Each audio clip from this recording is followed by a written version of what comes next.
Le gusta morder el cabello, por si acaso.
Hola, hola, han pasado los 10 minutos de espera.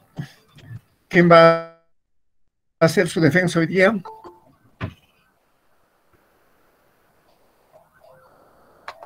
Pregunto, ¿quién hace su defensa hoy día?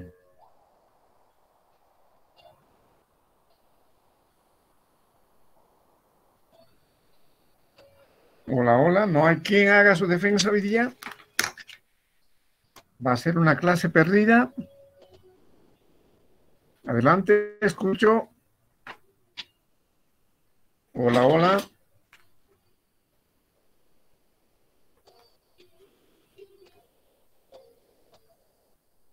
¿A quién le toca defenderse hoy día? Hola, jóvenes. A Ruth Carolina Ramos. Palabra, licenciado, no sé si estará ahí la compañera. Y creo que faltaban de la anterior clase otros compañeros más por el motivo de la ausencia de clases el anterior lunes. ¿Ya? ¿Qué hacemos? Ustedes son muchos, no perdamos las clases. Cuidado que después nos falte tiempo. Vamos, ¿quién expone hoy día?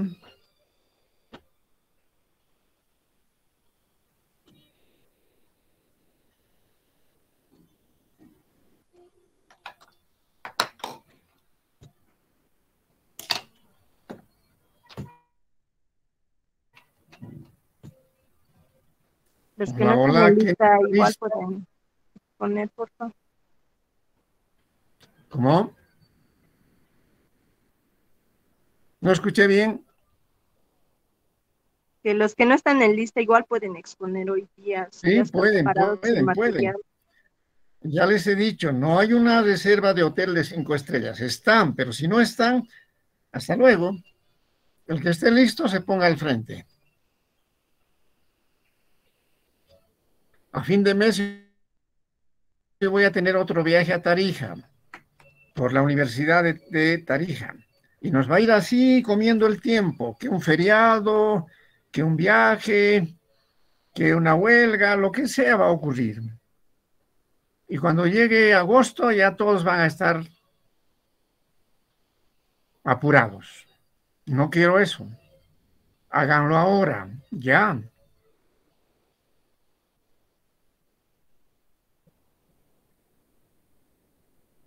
Ya debíamos haber estado, si quieren, el 80% de las exposiciones, las primeras. Y no hay eso. Son apenas unas cuantas personas.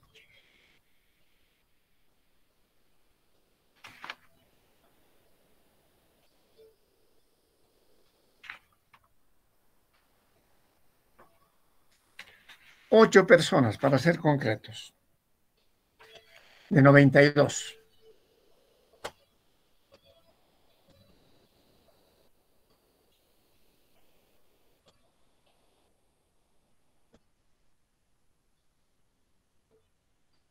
Bueno, seguimos esperando.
Hola, hola, no hay nada de qué hablar hoy día.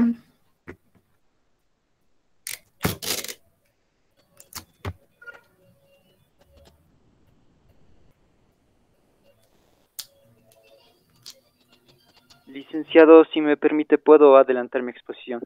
Sí, con seguridad, claro. Adelante, vamos. Ya saben que los primeros siempre serán los primeros. Cuidado después las lamentaciones. No voy a ser yo responsable de eso.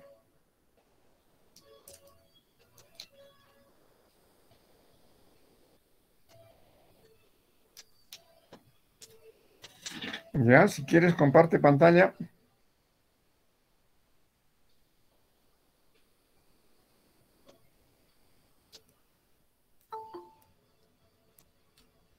Licenciado, de otro dispositivo planeo compartir pantalla si me permite entrar. No hay problema, no hay problema.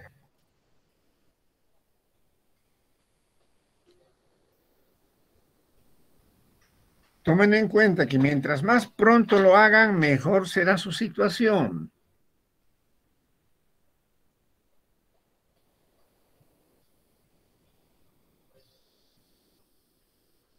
Y con seguridad, los que hacen un trabajo tienen derecho al segundo trabajo. Pero si más adelante, al finalizar el curso, van a querer hacer el primer trabajo y no va a haber tiempo, pues no hay tiempo. No hicieron lo que debieron hacer cuando correspondía. La educación en el desarrollo de una nación y el Estado. Ajá. Me parece un buen tema. ¿Con qué libro has abordado esto, compañero? Con dos libros que usted me recomendó y otros artículos más. El primero era de Educación y lucha de clases de Aníbal Ponce y el segundo era Lucha de de clase. era la educación como sistema de libertad de Paulo Freire. Oh, fantástico. Ya tienes mucho que decir. Adelante, puedes comenzar. Y todos atentos, tomen apuntes. De estos temas expuestos vendrá el examen escrito. Y no pierdan el Bien, tiempo, se los vuelvo a recordar. Adelante, vamos. buenos días, licenciado, Adelante, buenos Gina. días, compañeros. Mi tema, como está en el título, es la educación y en el desarrollo de una nación y el Estado. Para empezar, quiero enfatizar en los tres términos que empleo: educación, nación y el Estado, mismas que me han servido para delimitar la investigación y analizar la relación que existe entre ellos. Cabe señalar que existe una diferencia entre términos de nación y Estado. Según el sociólogo nacionalista Anthony D. Smith, nación es una comunidad humana con nombre propio asociada a un término nacional que posee mitos comunes de antepasados que comparten una memoria histórica y un cierto grado de solidaridad, al menos entre sus élites. Sobre el concepto de Estado, el jurista y politólogo alemán Hermann Heller afirma que es una unidad de dominación independiente en lo exterior e interior, que actúa de modo continuo con medios de poder propio y claramente delimitado en lo personal y territorial. En resumen, la principal diferencia entre Estado y nación es que el primero se refiere a la organización política en un territorio y la nación se refiere al conjunto de personas que componen ese territorio. Para analizar la definición y situación actual de la educación en Latinoamérica, debemos remontarnos en la transición histórica y principales características en los diversos contextos sociales de las principales naciones o civilizaciones antiguas. En la edad primitiva, la educación surge a causa de las necesidades de los nómadas por perfeccionar métodos de caza y agricultura. La educación fue impartida por el mismo entorno natural y familiar.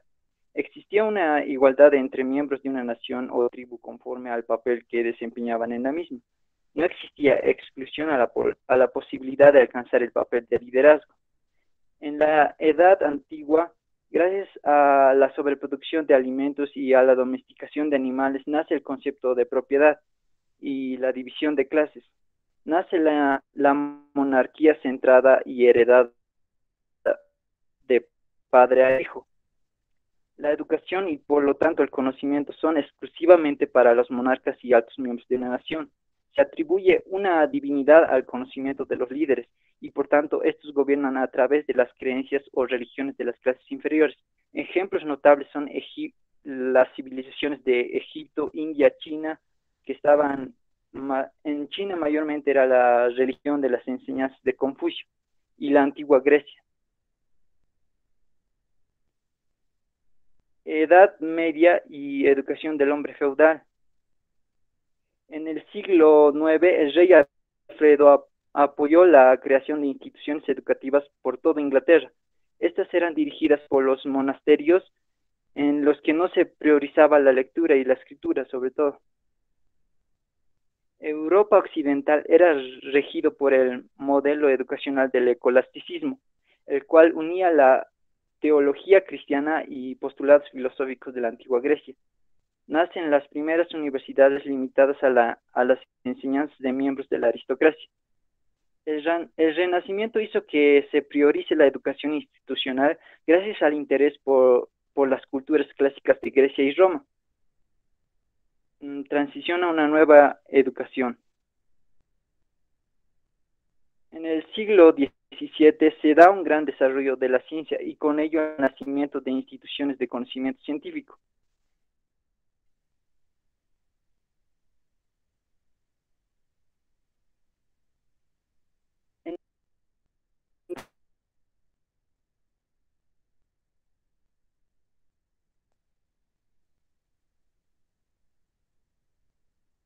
Cultura y moral y el zar.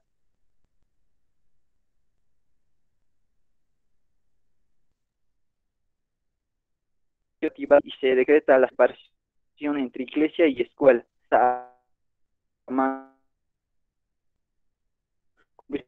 En una escuela obligatoria, gratuita, mixta y laica.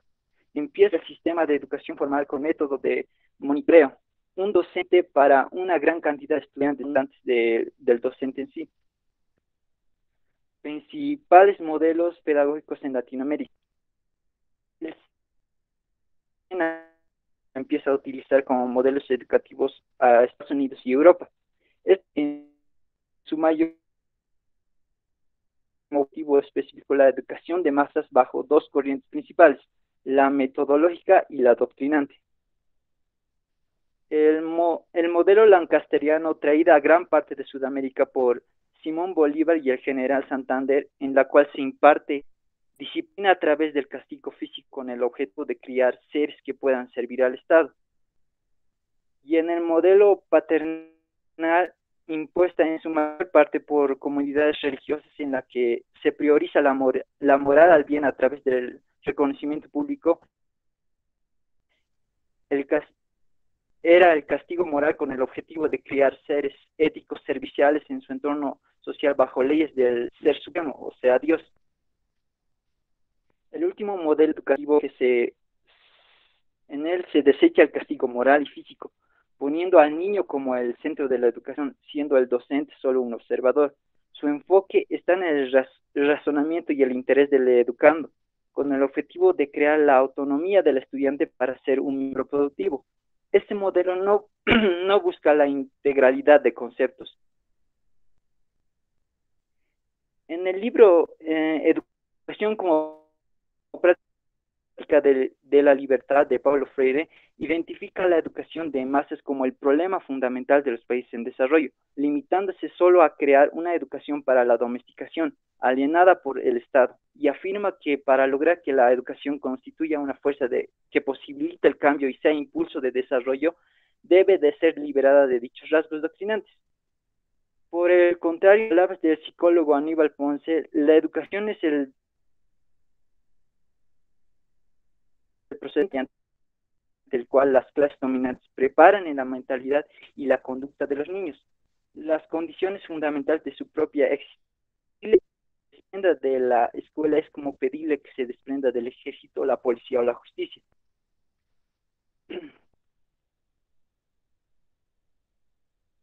En la pandemia de COVID-19 se destaca la deficiente administración. Prueba de esto es la vulnerabilidad del sistema ante la llegada de esta pandemia. En el artículo del Banco de Desarrollo de América Latina, CAF en sus abreviaciones, se afirma que tras los primeros todos los indicadores socioeconómicos en América Latina han sufrido algún tipo de retroceso. Pobreza, salud, empleo, actividad económica en general, en especial la educación. Se calcula que en el momento más crítico de los confinamientos, más de 160 millones de estudiantes dejaron de estar en sus escuelas. Pues en América Latina el cierre de las escuelas se prolongó más que en otras regiones. Esto evidencia la necesidad de mejoras sustanciales en los sistemas educativos. se demuestra que el riesgo es mayor en los jóvenes, pues se expone la desvinculación temprana de sus estudios formales, ya sea por asumir tareas de apoyo en el hogar o por incorporarse en el mundo laboral. Los legisladores ya no pueden ignorar la pésima realidad, ya que incluso los países con mejor desempeño en América Latina, mucho menos los que están por debajo de estos, están muy lejos del mundo desarrollado y muy lejos del lugar donde necesitan estar para competir en la economía global actual. Los problemas con los económicos son problemas políticos y financiero, frase de Paulo Freire. La educación es primordial en el crecimiento económico y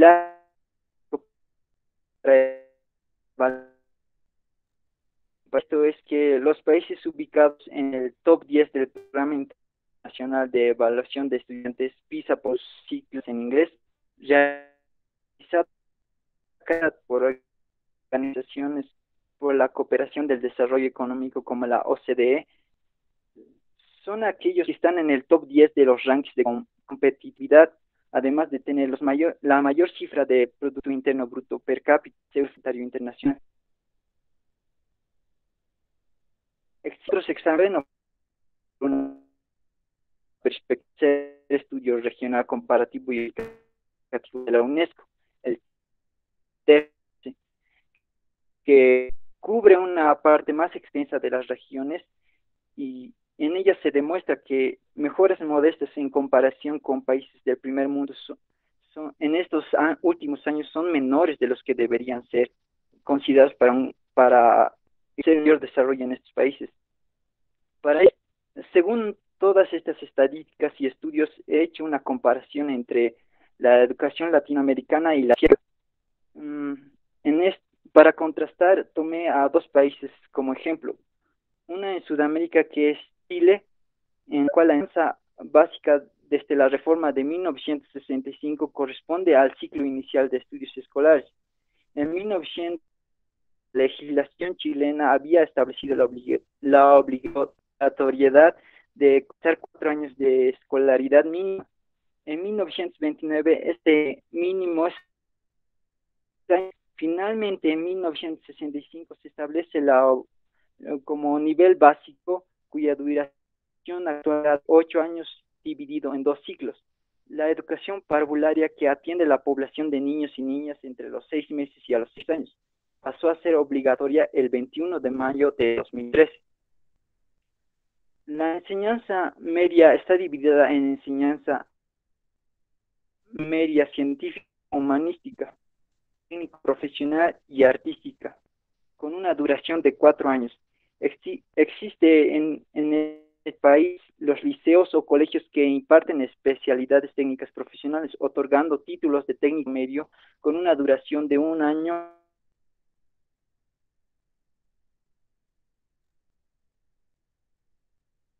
Dos, 4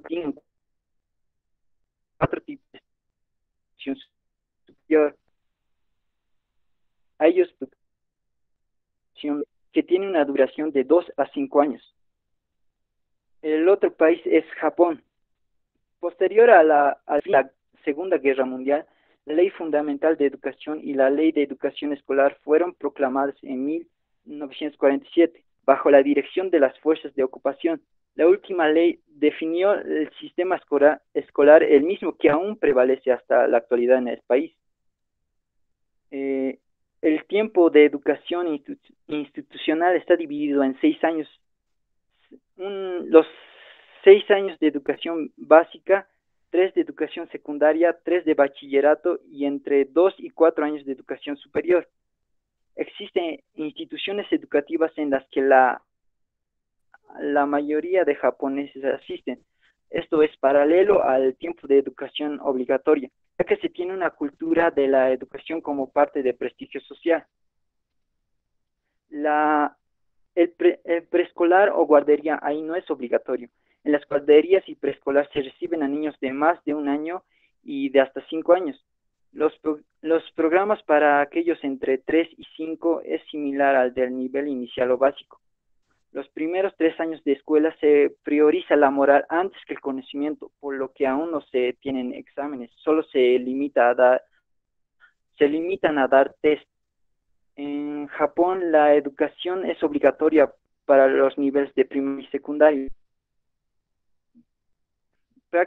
Prácticamente todos los alumnos pasan por el bachillerato, el cual es voluntario, y los estudiantes pueden elegir entre 4 asignaturas que les ayuda realmente en su proyecto de vida.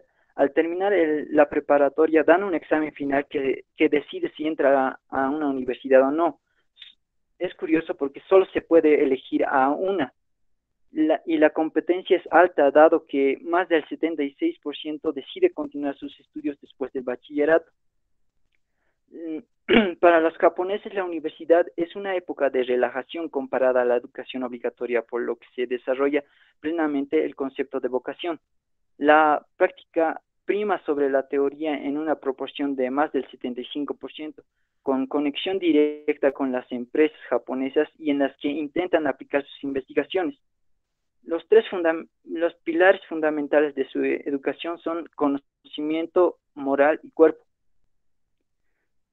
En esta comparativa pude observar que existen diferencias entre enfoques de estos países.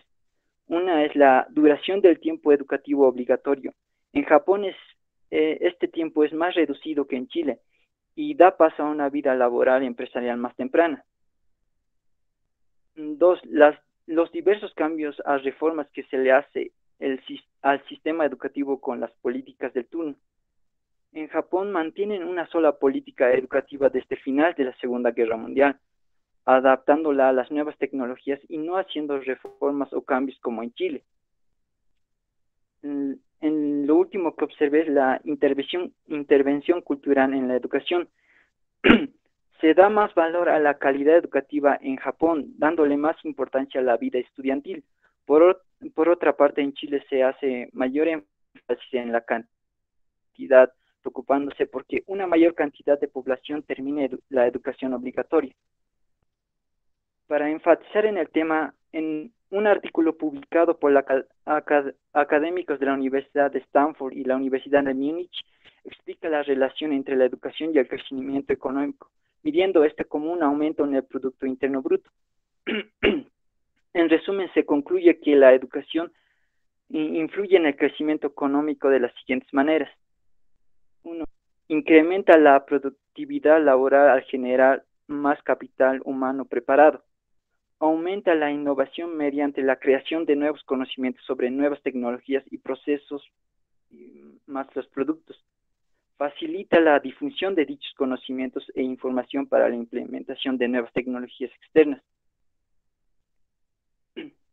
La paralización educativa y recesos económicos que produjo la llegada a la pandemia y en varios países de Latinoamérica amplió el distanciamiento entre países en desarrollo y del primer mundo, líderes globales, demostrando el retraso y lo anticuado que es el sistema educativo en Latinoamérica. En la actualidad cambian las habilidades que demanda el mercado laboral, nace la competencia entre la tecnología y la educación, a su vez que el mercado laboral se ajusta a la automatización. En este nuevo mundo, la capacidad de los trabajadores para competir se ve perjudicada por el desempeño deficiente del sistema educativo. Esto es en la mayoría de los países subdesarrollados. Los cambios tecnológicos y la competencia mundial exigen a muchos el dominio de ciertas habilidades y conocimientos en los que muy poco personal está capacitado, gracias a este obsoleto nivel educativo. Planteamiento de una solución. Una mayor inversión en la educación no puede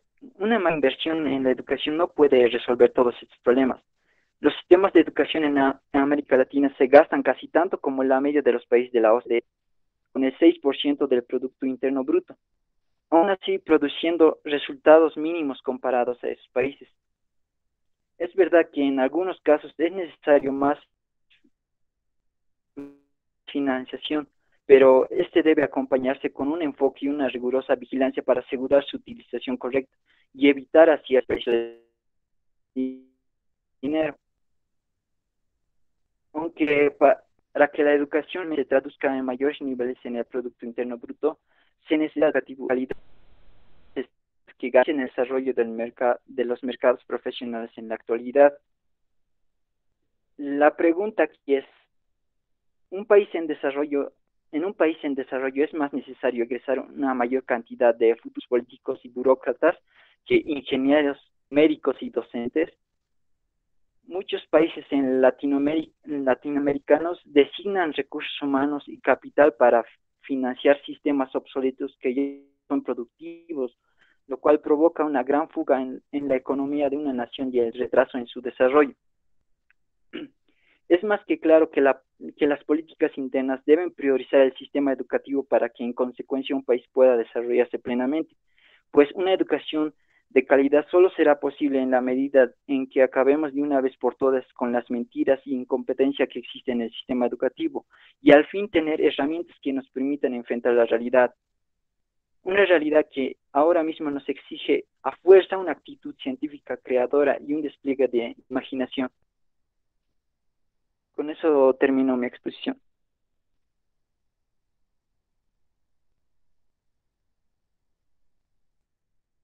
Muy interesante lo que has planteado, compañero, muy interesante. Lo del Japón interesa bastante, creo. A ver, vamos a ver cuántos han entendido lo que expusiste y qué preguntas van a hacer. Tienes buena bibliografía. Hermann Heller, Adam Smith, Paulo Freire, Aníbal Ponce, Rosa Luz Dávila Castañeta, qué bien. Buen trabajo, jefe. Ya tienes 30. Ahora, preguntas.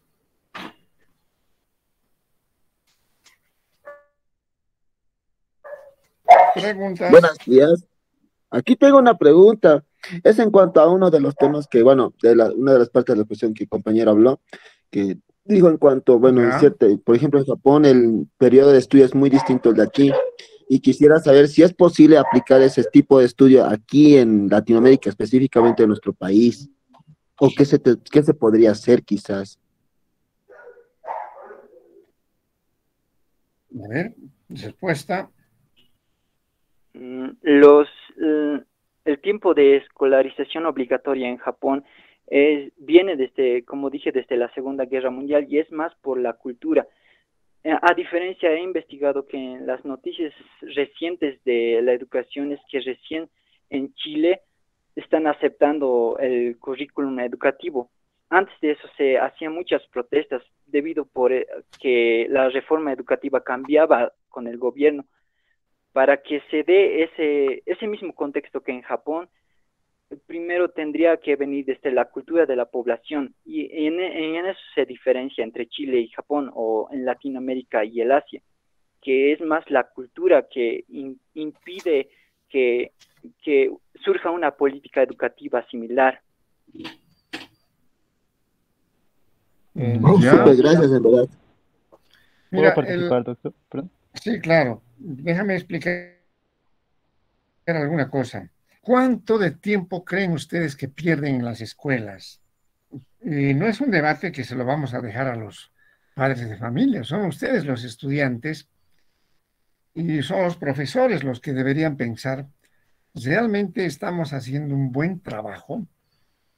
Porque lo que ha descrito el compañero es que hay que abreviar los tiempos. Si nos vamos a pasar media vida estudiando, ¿no es mucho? En Bolivia estudiamos 12 años para ser bachilleres.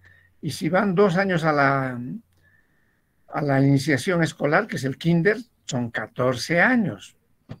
Auméntenle unos 5 años de licenciatura, son 20 años.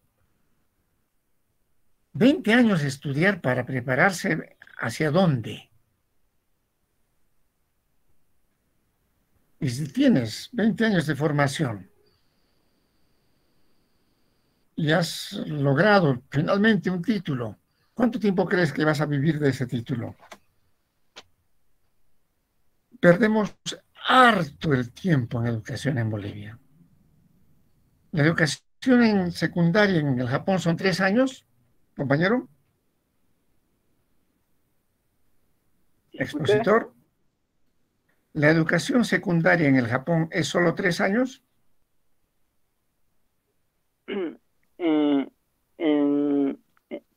Tres años nomás, sin contar el 3 años. bachillerato. Y aquí son 6. ¿A quién le estamos estafando?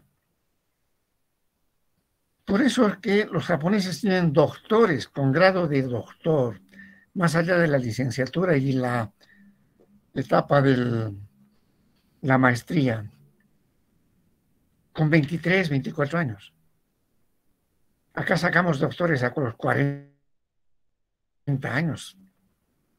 En Bolivia se pierde mucho el tiempo en educación. Y ni siquiera sacamos gente de buen nivel. A ver, preguntas. ¿Quién estaba con la palabra? Adelante. Yo, doctor. Dale. Bueno, como usted decía, bueno, esa propuesta, yo hace poquito igual estaba estudiando lo que era la ley de educación, ¿no? De Bolivia. Ya son como 10 años mira, ya van a cumplir, perdón, 12 años, porque si no me equivoco se promulga en 2010.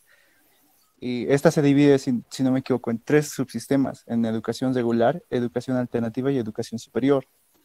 Y a lo que estaba encontrando la falla de lo que usted decía, que perdemos mucho tiempo, es muy cierto, es en la educación regular, ya que en la educación regular también tiene como otros subsistemas o se divide también en otros 3, que es en educación inicial, familiar, comunitaria, primaria y secundaria, ¿no? Entonces, yo creo que para acortar estos tiempos hay que adaptarnos a las nuevas tecnologías, porque en primaria todavía seguimos llevando algunas materias que están por demás y se pierde el tiempo. Como yo que sé, digamos, hay materias como técnica vocacional, si no me equivoco, tengo una hermanita que estudia todavía eso. Y por ejemplo, qué le enseñan? Costuras o repostería o cosas así, que tranquilamente tú lo puedes aprender, yo que sé, mirando un video en YouTube o cualquier otras cosas, que son nuevas, esas las nuevas tecnologías que aportan y pueden acortar el tiempo de educación, porque como el compañero decía, también influye la cultura, sí, y hoy en día creo que en su mayoría de los bolivianos, creo que todos ya manejamos o manipulamos un dispositivo móvil. Entonces, yo creo que, bueno, en ese punto donde le decía de la educación inicial de comunitaria, si no me equivoco, decía que la comunitaria dura de 3 años, la primera parte, que era la no escolarizada, si no me equivoco, era de donde creo que ahí influye lo que es la cultura, porque cada persona, cada padre, cada madre, ya desde que nace lo va educando a su hijo. Y después los otros 2 años para completar 5, que son de la educación inicial comunitaria, son lo que es el pre-kinder y el kinder. Entonces, son cosas así, pero donde yo le encuentro más la falla y donde se puede acortar este problema es en la educación regular, doctor. Adaptándonos a Bien tu las nuevas tecnologías. exposición. Flores Juan Alejandro, buena tu exposición, te diré. A ver, ¿qué responde nuestro compañero expositor? Apoyo la opinión, pero también no creo que solo la educación cultural venga de los padres nomás o de la familia en sí. En Japón la cultura y la moral también se enseña en las escuelas, como dije, en los primeros años. Y es por eso creo que en la mayoría de la sociedad existe esa moral básica en todos los ciudadanos, porque en los 3 primeros años de primaria los docentes enseñan eso de la virtud, el respeto y en los niños, y es de ahí que viene la presión ya de este joven, porque ya tienes esa base moral. Yo creo que tampoco, es verdad que sí tiene que venir de la familia, pero también se debería reforzar esto en los años escolares de la primaria. El fondo sigue siendo el mismo. Perdemos mucho tiempo en formar a una persona aquí. Y encima no le damos muchos valores. Una sociedad llena de corrupción puede generar mejores ciudadanos sin dar una formación en valores? Difícil. Los niveles de corrupción en Japón son ínfimos, o en los países escandinavos, Suecia, Suiza, Holanda. Los niveles de educación son increíblemente óptimos, pero acá no. La educación parece ser la última preocupación de los gobernantes. La primera cosa que habría que hacer en Bolivia es quitar por lo menos 6 años a la formación escolar. No hacer currículas repetitivas de lo mismo y lo mismo. Empezar a especializar a la gente desde temprana edad. Sacar profesionales veinteañeros, no treintañeros. Y si se aplazan constantemente, de 40 años están saliendo. ¿Para disfrutar de qué? ¿Cuánto tiempo más? Este es un asunto grave, jóvenes. Y ustedes son las víctimas de esto. ¿Quiénes elaboran las currículas? Políticos. No precisamente los que saben de currículas o saben de educación, sino políticos. Hacen leyes al revés. Esto es lo lamentable. Tienes 30 puntos, compañero. Doctor, ¿puedo dar una Adelante. opinión? Oye, una pregunta. En Israel, por ejemplo, los estudiantes ingresan a la universidad a los 22 años, luego de cumplir con el servicio militar, que es completamente obligatorio. Y ante esta situación, un científico brasilero, que es Ehrlich, si no me equivoco, lo ve eso como una ventaja, debido a que la mayoría de los estudiantes al ingresar a la universidad con 18 años no se enfocan en lo que es la carrera universitaria o no están decididos con respecto a una carrera universitaria. Están, es lo que él dice, voy a citar lo que dijo, de que la universidad era una fiesta. Estábamos más interesados en hacer política y divertirnos que otra cosa. Entonces, ¿cómo para él puede ser favorable, digamos, que se ingrese a la universidad cuando se tenga una mayor madurez? Quisiera saber su opinión con respecto a eso. A ver, compañero, Laime. Si no había leído ese estudio, pero me parece interesante, porque en Latinoamérica normalmente es el pensamiento igual que en la universidad se hace más la diversión o la calma, y no se diferencia tanto de en Japón, que igual lo ven como el lugar que se van a relajar más, pero la diferencia es de qué consideran divertido o relajación.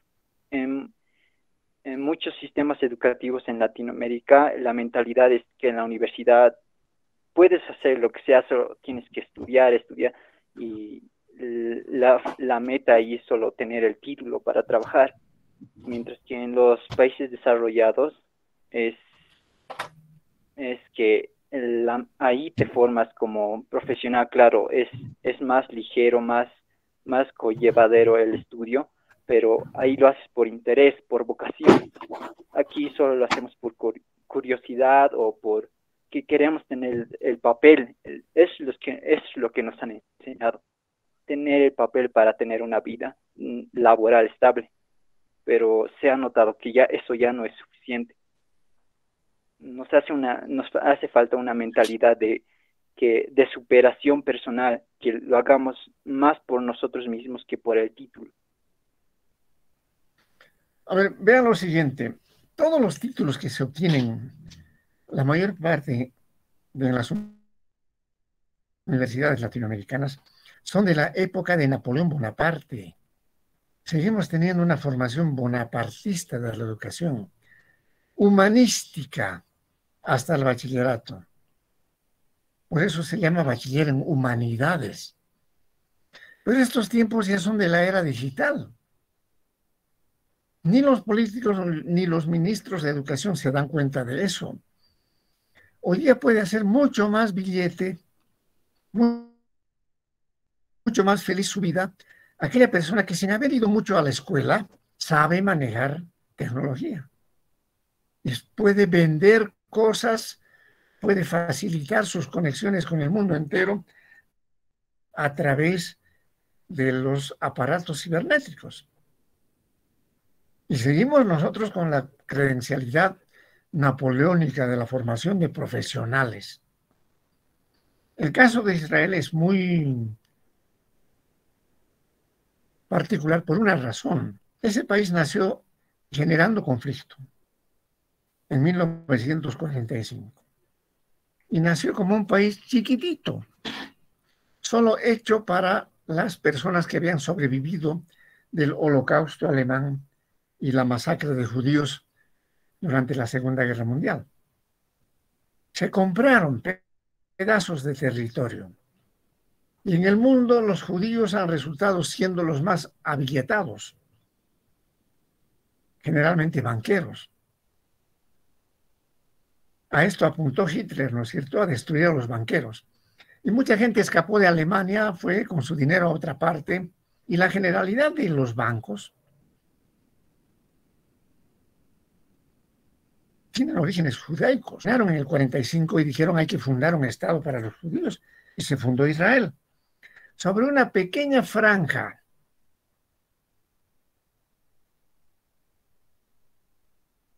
con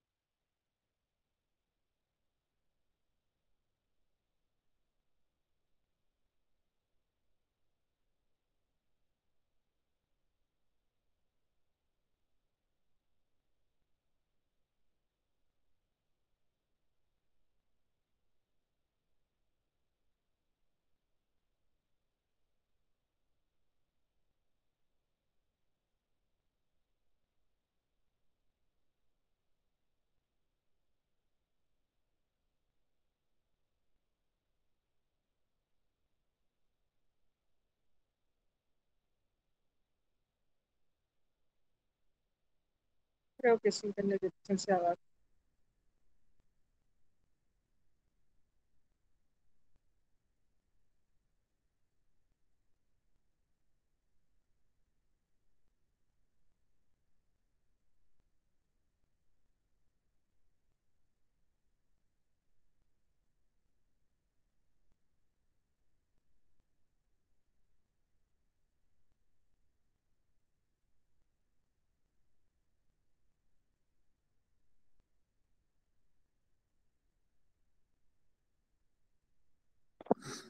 Licenciado, una pregunta.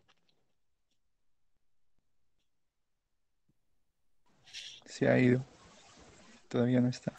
Nos abandonó. Rayos, yo tenía una pregunta. Hay muchas preguntas con este tema. El mío es, si 2 más 2 es 4, entonces, ¿cuánto hace 5? No, mentira.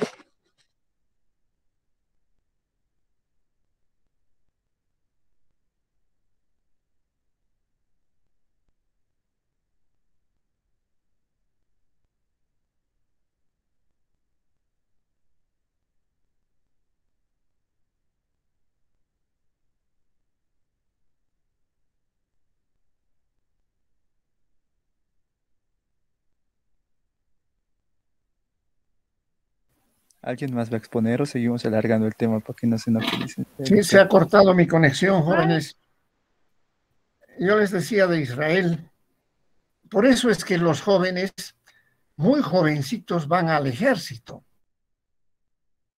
Y como Israel, todo el tiempo conflictos armados, si no son con palestinos, son con sirios, o son con los iraníes, con los iraquíes, con todo el mundo tiene problemas. Cuando salen del ejército ya tienen una Licenciado. experiencia hasta guerrera.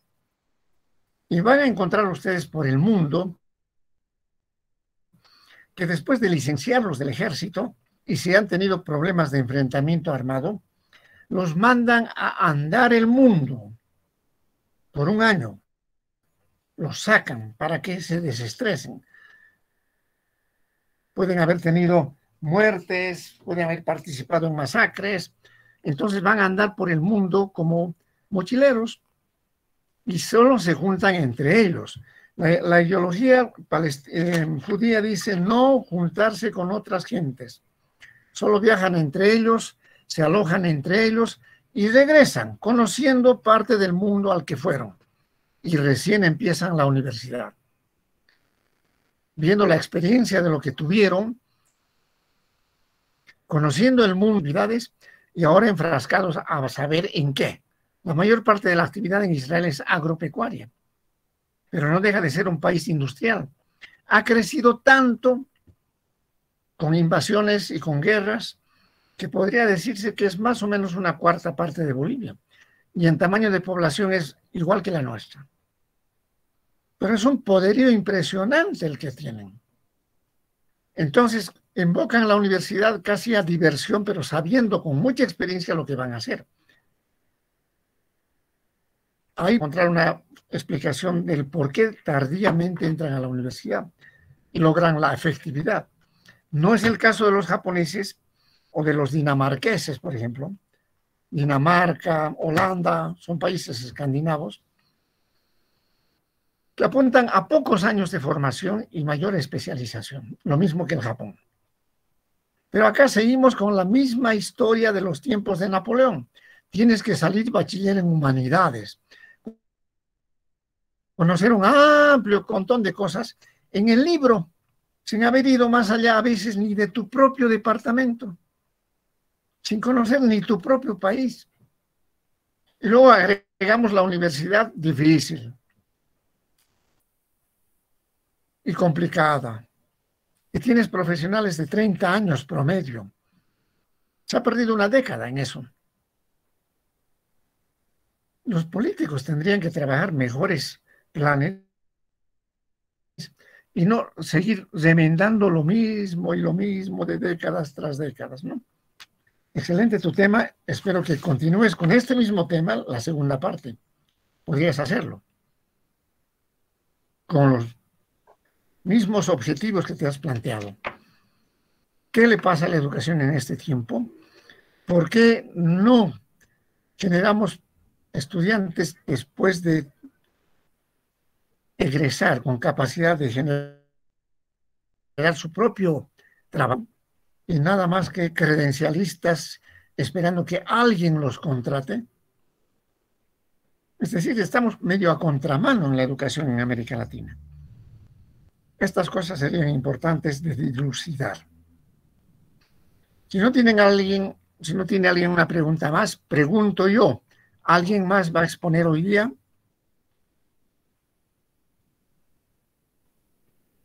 Licenciado, No. yo quería hacer un pequeño aporte y un ejemplo al tema de la educación. A ver, vamos. Ya. Bueno, hablando así sobre los países, yo también pude ver uno de ellos que se encuentra entre que tiene la mejor educación del mundo, se podría decir, que es el país de Finlandia. Claro. Entonces, se dice que igual escandinavo es Finlandia. Vamos. Sí, se dice que Finlandia tiene la mejor educación gracias a su modelo. A su modelo de educación que utiliza, ¿no?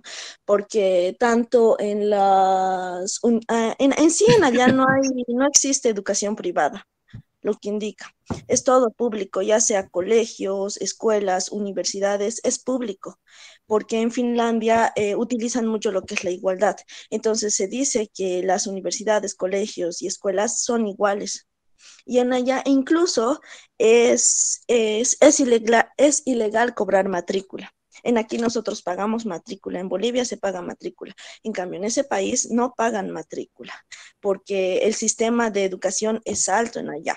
Y en la primaria y secundaria, para entrar a primaria en sí, los niños tienen que recibir un preescolar, si se podría decir, que sería un año antes del comienzo de la escolarización obligatoria. Entonces, las enseñanzas preescolares tienen una organización muy alta porque organizan los municipios y en sí las familias no pagan nada. En sí, la educación, como usted indica, comienza aquí desde los 6 años y es obligatoria terminar a los 15 años. Entonces, si calculamos, son 9 años de estudio. Y en comparación con un país latinoamericano como sería Bolivia, sí hay mucha diferencia. También tiene mucho que influir allá la calidad de vida. Entonces es lo que le podría decir al compañero. Bueno, pero ¿de qué viven los finlandeses? ¿Cuál es su actividad económica principal? ¿Sabes algo de eso?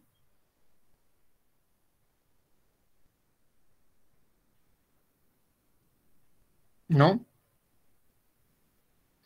Porque si la educación no está acomodada a la forma de vida que tienes, estás haciendo un trabajo al revés.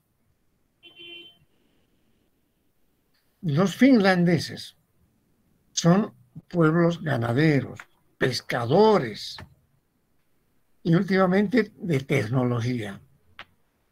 El celular Nokia viene de allá. Entonces son un pueblo polifacético. Esa es la otra característica. Y no van a perder el tiempo simulando que están formando generaciones de jóvenes. Lo que formamos en Bolivia son generaciones de frustraciones. Cuando nuestro desarrollo económico no se genera mucho dentro, sino que viene de afuera y nos especializa en vender sus cosas. Entonces tenemos un sector de la población numeroso metido en la cuenta propia, el comercio ilegal, y para eso no hay que estudiar nada. Lick, Dime, yo creo que es más por los gobiernos que tenemos, la educación, porque yo realmente veo mucha diferencia cuando hablas con una persona y a veces yo siento que el gobierno, no es por hablar mal de cualquier partido, eh, es que nos quieren inculcar a que todo sea lo más fácil, como nos fomentan. Nosotros vemos en la TV cómo entra una ministra y yo sé que a cualquiera le pasa a decir, ah, ella es una ministra, ha hecho un TikTok y yo también, ¿por qué no puedo hacer? Entonces, yo creo es por el gobierno. sí hay muchas cosas, pero la principal es que llevamos mucho tiempo escolarizándonos y menos Licenciado. perfeccionando las cosas. Esto es grave, es perder dinero, es perder tiempo, es engañar a la juventud. Y en Bolivia hay mucho de eso. ¿Cuánto entienden los que gobiernan de educación? Casi nada, casi nada. Porque si hasta un analfabeto nos gobernó, pues ahí tienes el resultado. Igual, Ya sé, complementando. Ay, perdón, licenciado, continúe. Es para complementar lo que dijo Inés con respecto a Finlandia, de que igual es muy interesante ya que los maestros en Finlandia necesitan tener una maestría de una de las carreras que estén acreditadas en educación para poder enseñar en primer grado y una licenciatura para ser maestros de jardín de infantes. así es. Los mayores pagados son además los profesores de más abajo. Generalmente doctores en psicología, en formación parvularia. Y aquí resulta al revés.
Shell.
¿El ISEN volverá o no volverá? ¿Qué dicen ustedes?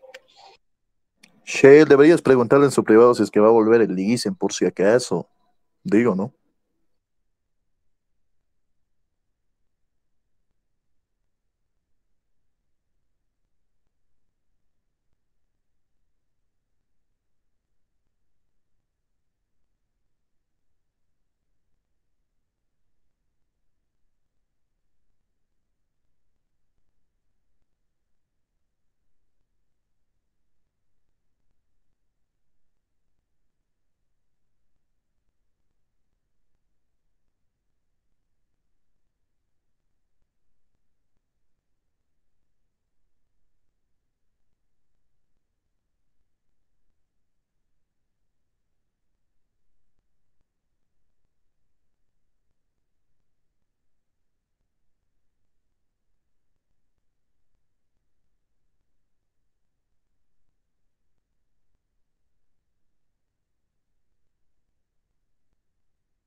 Dice que pueden abandonar nomás ya la sala, ya que su conexión de internet no está bien estable. Pues sí. Súper, gracias. Gracias, Sheila.